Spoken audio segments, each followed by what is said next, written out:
Trump is freezing the tariffs. Breaking news.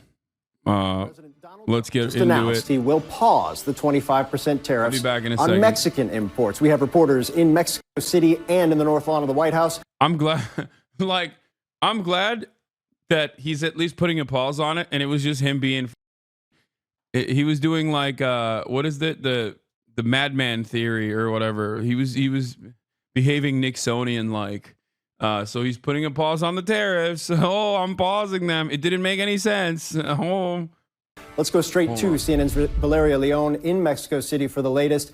Valeria, midnight was the deadline here where tariffs were supposed to be implemented. They're not now. Why? So in a surprising shift, tariffs on Mexican goods are now on pause after President Sheinbaum and President Trump reached an agreement. So rather than presenting today Mexico's response to the Trump administration tariffs, President Sheinbaum confirmed that she had a conversation with President Trump this morning, what she described as a long call of 45 minutes to talk about immigration issues and the interest that both countries have in reducing fentanyl consumption. Both governments reached an agreement to secure the border. Mexico has agreed on deploying National Guards to the Mexico-U.S. border, and the Mexican president said that she asked Trump to cancel tariffs on Mexican products, which Sheinbaum said that Trump agreed to. Mexico's economy minister, Marcelo Ebrard, will be in charge of this negotiation with U.S. government officials. Let's put the tariffs on pause forever. That's what Mexico's president suggested to Trump this morning, but they agreed to pause tariffs for 1 month. Part of the agreement, she explained, has to do with the U.S. government committing to reducing the traffic arms into Mexico. Valeria Leon, thanks so much. I want to turn to CNN's Kevin Liptak, who joins me now from the North Lawn at the White House. Kevin, there was also a call with Canadian Prime Minister Justin Trudeau this morning. We haven't heard of any pause there, but there is supposed to be another one this afternoon. Is this just a bilateral Mexico-U.S. thing, or do we expect another pause also applying to the Canadians? Yeah, at this point, this only applies to Mexico. And I'll tell you, after that phone call with Justin Trudeau, officials I talked to on the Canadian side were not all that optimistic about a last-minute reprise from these tariffs. But of course, they have scheduled up this follow-up conversation at 3 p.m. Eastern time. And it remains to be seen whether Trump will extend the same 1 month pause on those 25% tariffs on Canada as he did on Mexico. One thing that we've heard from officials this morning is that the negotiations with the Mexicans that occurred throughout the weekend were going much better than the conversations were going with the Canadians. We heard that from Kevin Hasan, one of the top economists here at the White House earlier this morning. Now, I think the big question is whether or not this is a huge surprise. We did hear from Donald Trump just last night that he didn't expect anything dramatic to come out of these telephone calls. But on the other hand, look at those numbers on the screen. The stock market, at one point, the Dow Jones Industrial Average was down almost 600 points this morning. Donald Trump is attuned to nothing more than the stock market. And I think there was a sense, at least among some of his outside allies, that he was looking for an off-ramp here. Now, one of the big questions in this tariff battle is what exactly Trump was looking for from Canada and Mexico. That had been a point of extreme frustration among Canadian and Mexican officials. What quantifiable metric did he want to see them take in order to ease off these tariffs?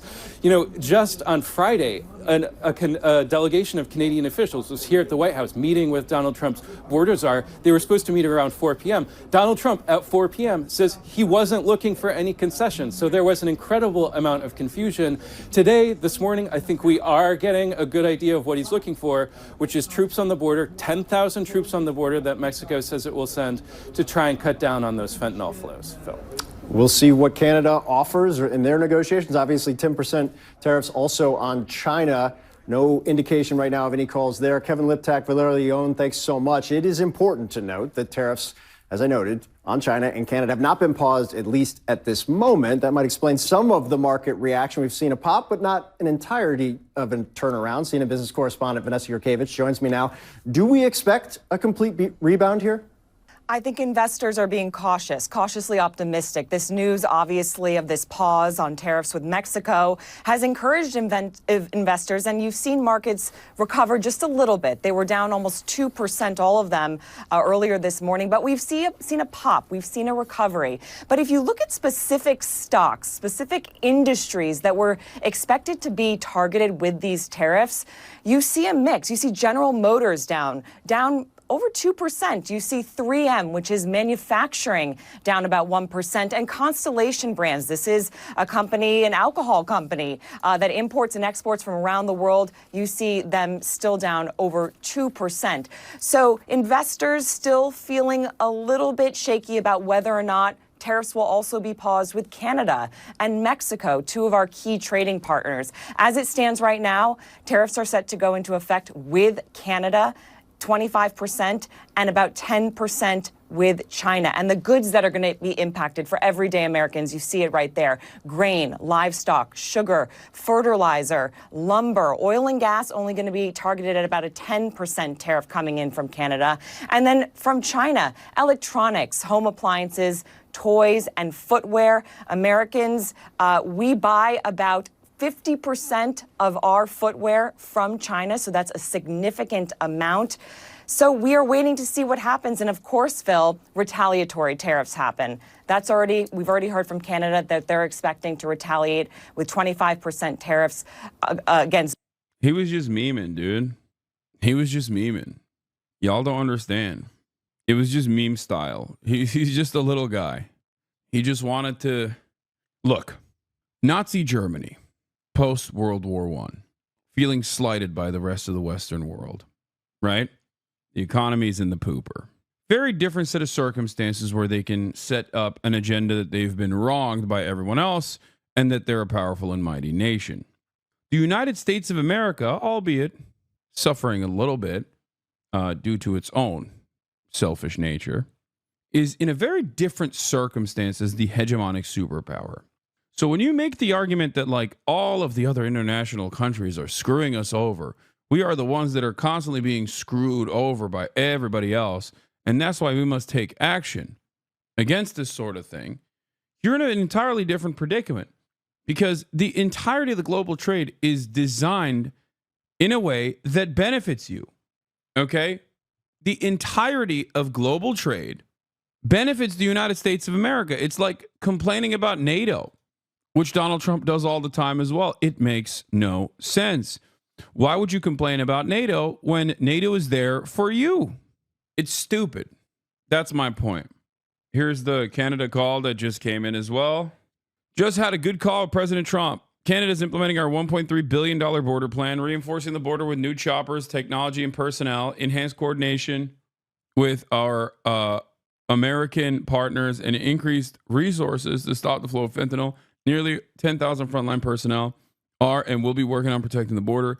In addition, Canada is making new commitments to appoint a fentanyl czar. We will list all cartels as terrorists, ensure 24/7 eyes on the border, launch a Canada-U.S. joint strike force to combat organized crime, fentanyl, and money laundering. I've also signed a new intelligence directive on organized crime and fentanyl, and we'll be backing it with $200 million. Proposed tariffs will be paused for at least 30 days while we work together. The most giga chat thing is Claudia made Trump admit the cartels are only armed because of the American weapons trade. Latinas stay winning. Yeah, Claudia is great.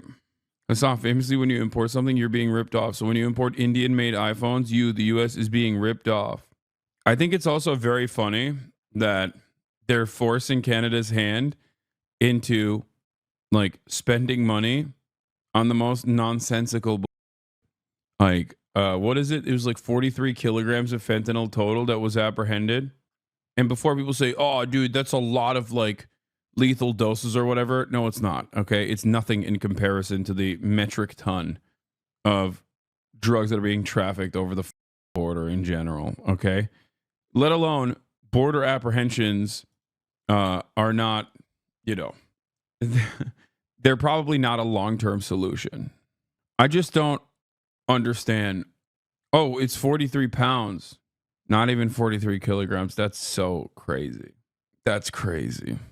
To be fair, fentanyl is measured in micrograms, so 43 kilograms is a lot. No, it's 19 kilograms. Is this a L or a W for Trump? It's a secret third thing. It's not an L and it's not a W. It's just like a secret third thing. Okay. That's what it is for Donald Trump. It's not a W because he didn't do. He did the classic, like, create a problem and then simultaneously fix the problem. No problem existed in the beginning. He phrased troops on the border differently than Mexico and are and will be working on protecting the border. Also, with the 1.3 billion on border measures was already decided before. Yeah. Goods that are coming out of the U.S. and into Canada. We'll see. There's another call, as you mentioned, scheduled with Trudeau later this afternoon. Will there be a turnaround like there was with Mexico, Phil? We'll have to wait and see. All right, Vanessa Yukevich, thanks so much. Joining me now for more on this, former Michigan Congressman and Governor James Blanchard also served as the U.S. ambassador to Canada. Sir, the biggest question right now is this the start of a complete turnaround, or is Donald Trump planning to split this on some level, and Canada is still going to have to face the tariffs? Do you have any insight right now? No, I think there are people hoping there'll be some sort of deal soon and work things out. It's harder with Canada because the basis for attacking them it's ridiculous. Trump is accusing them of being a national security threat. That's absurd. We share all intelligence. We've been allies with Canada since World War I. There's minuscule amounts of fentanyl coming in from Canada, and there are more migrants going north to Canada than south from Canada to the U.S. So the basis of all this is absurd. Hopefully it'll get worked out. But if we don't, the prices in Michigan and elsewhere, cost of living on food, cars, automobiles, will go up. It's inflationary. And look, everybody who knows anything about Canada and trade knows what I'm saying is true. Beyond that, though, if we get a deal or a reprieve or something, the long-term damage to our relations with Canada has really, really been severe. This is not the feelings of Canadians, our best friend, our best partner, our best allies, have been really devastated. They're not only hurt, they're at this point angry.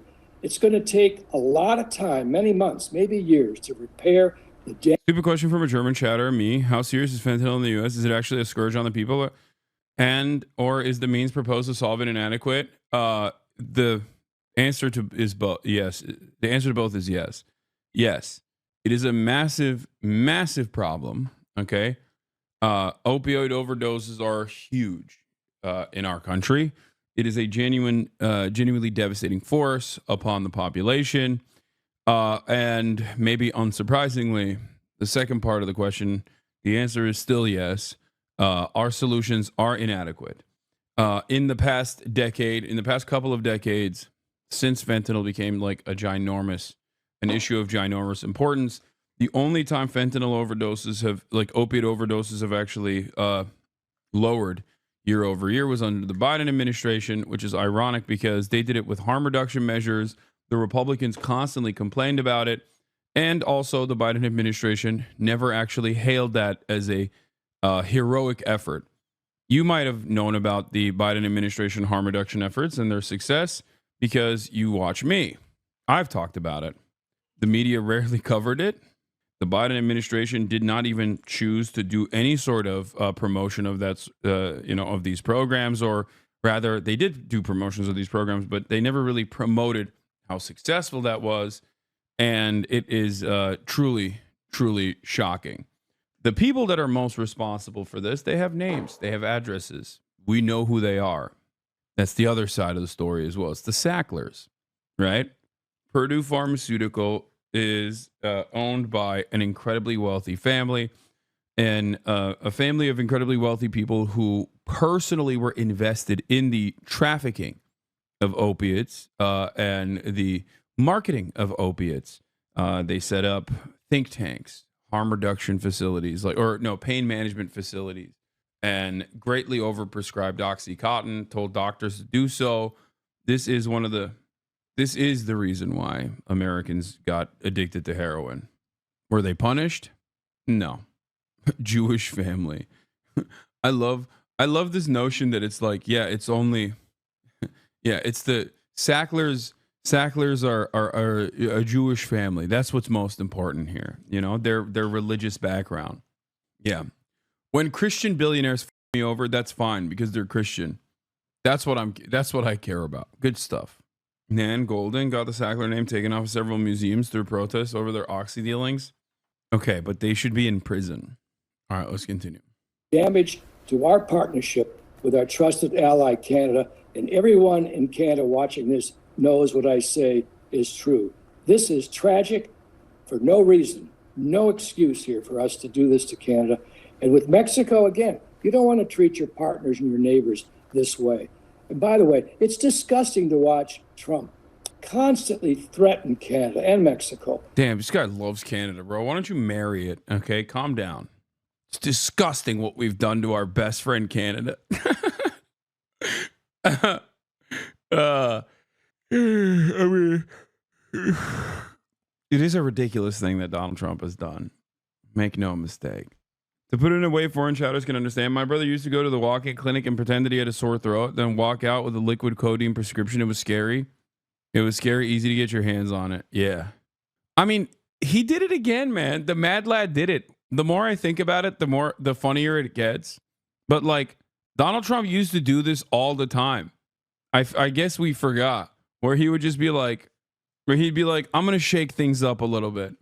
And then he would, you know, break something for no reason and then quote unquote seemingly fix it by just reversing the previous decision to break something that didn't have to be that makes no sense to break. You know what I mean?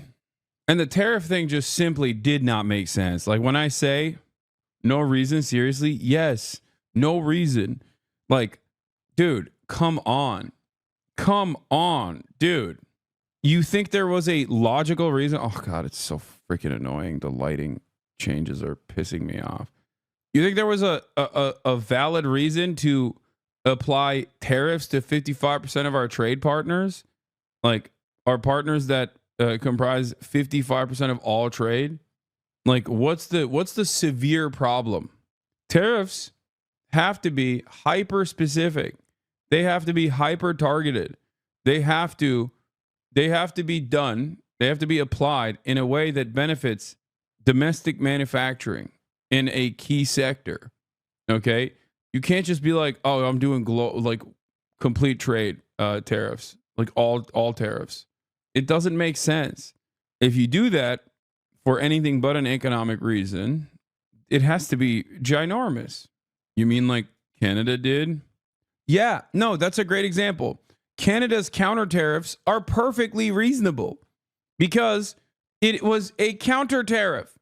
It is a retaliatory tariff. Yes, that is an appropriate way to do tariffs because you're hitting the nuclear option because your psychotic neighbor decided to go after you for no reason whatsoever. So yeah, that is logical because notice how that's a defensive posture there.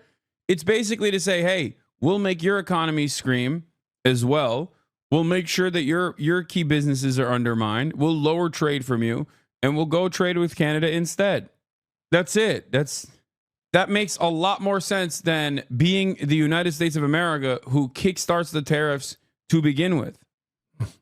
Also, it seemingly worked, you know, considering that Donald Trump backed down and put a pause on the tariffs anyway.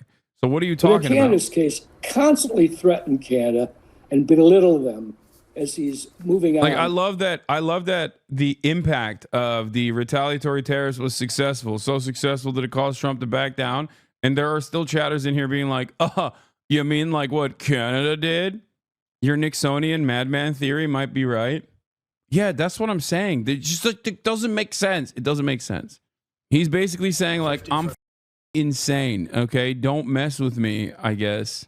That he could agree to change your mind on the tariff? Well, we can always, but look, what I'd like to. It seems like this must be a negotiation tactic. This sounds so insane, but friends in the Canadian government have told me that he hasn't privately conveyed any other actual demands. This is what I'm saying. This is what I'm saying.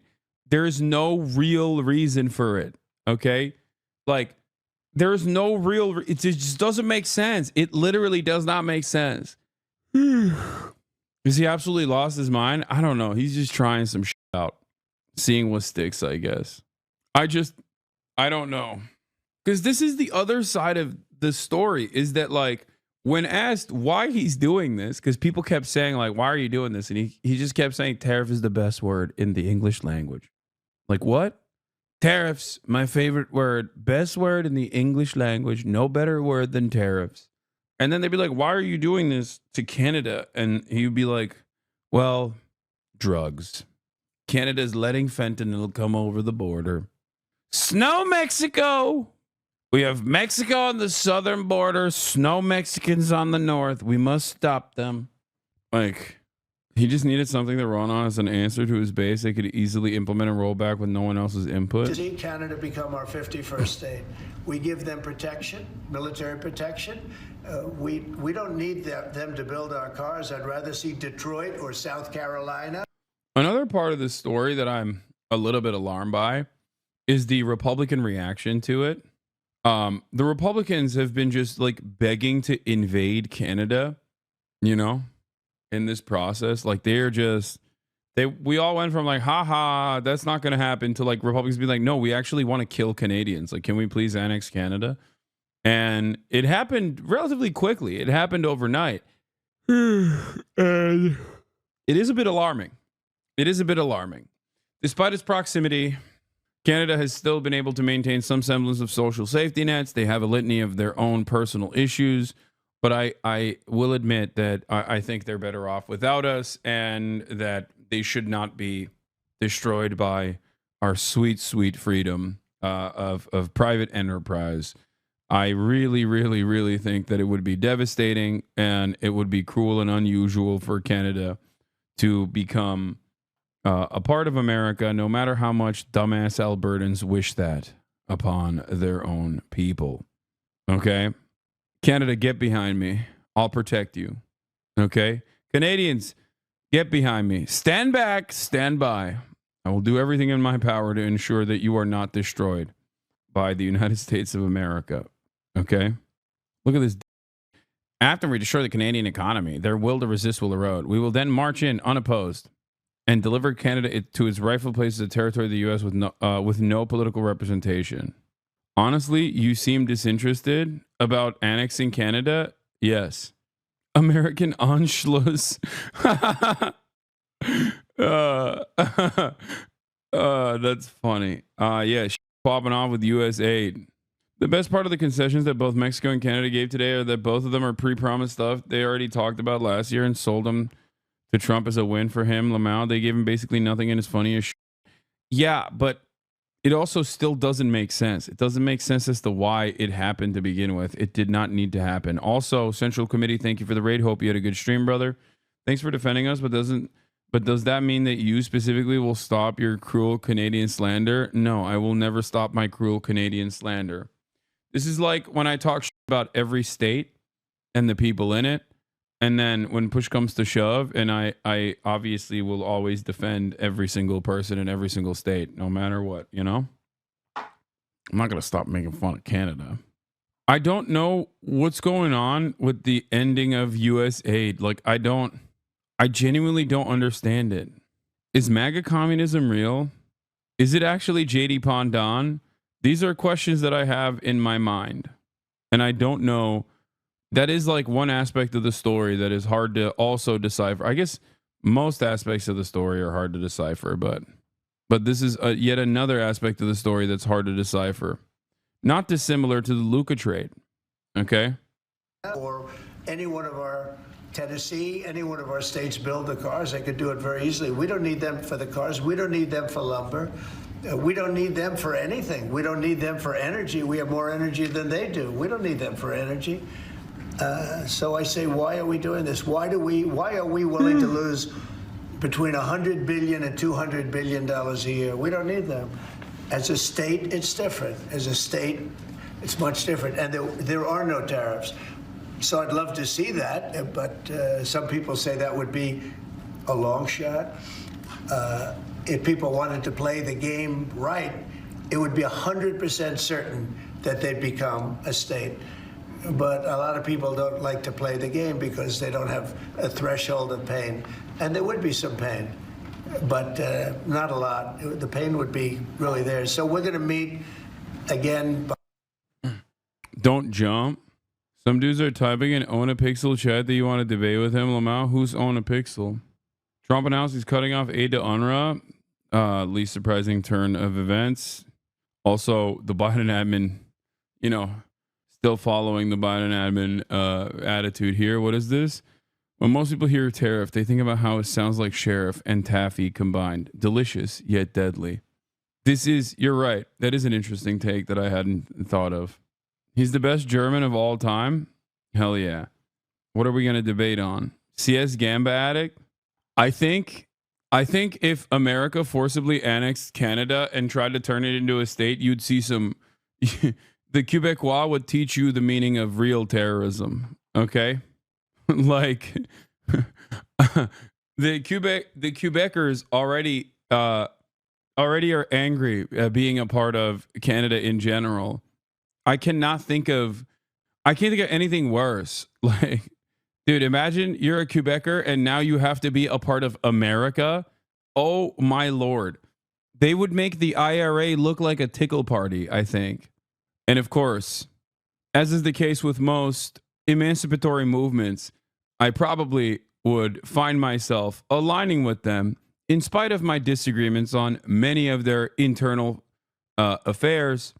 And then maybe people would write articles about how much of a radical terrorism lover I am because I'm not simply on board with forcibly annexing Quebec.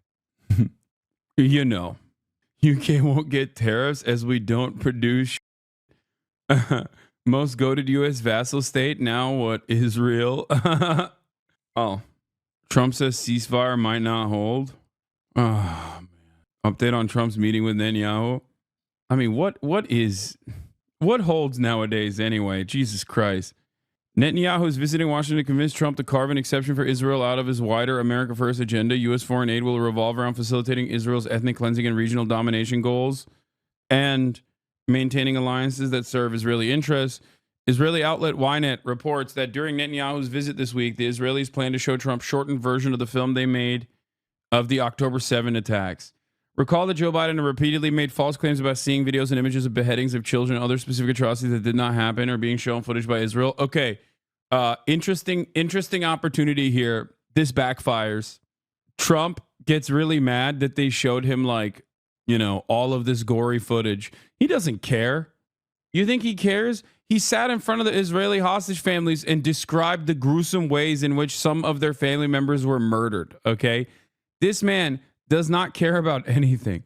Okay, if you show him even a shortened version, an abbreviated version of the atrocities that took place on October 7, he's going to sit there and he's going to get pissed off, not about the atrocities themselves, but at the people forcing him to watch this. Okay, yeah, he's going to be like, they made me watch this video. I hated it. I hated every moment of it. Such terrible events. That's right. We are now officially ending the state of Israel for the crime of making me watch this video. Nasty video. Also, this is crazy. I feel like he's such a monster. He wouldn't be bothered by it. No, he'd be annoyed. That's what I'm saying. Joe Biden will watch it and go, Joe Biden will watch it and obviously do an entire unlimited genocide. Donald Trump already is down to do an unlimited genocide anyway. I don't know why you're making him watch this. Pretty sure Netanyahu's convinced him to go after South Africa. Oh, yeah, for sure. That's a certainty. Netanyahu is the reason why he also issued sanctions on Bensouda, the last prosecutor at the ICC. The last prosecutor that, at the ICC that he applied sanctions to. That you were going to cut aid from South Africa. Will you plan to cut aid across other African nations, and why South Africa? No, it's only South Africa. Terrible things are happening in South Africa. The leadership is doing some terrible things, horrible things. So that's under investigation right now. We'll make a determination. And until such time as we find out what South Africa is doing, they're taking away land, they're confiscating.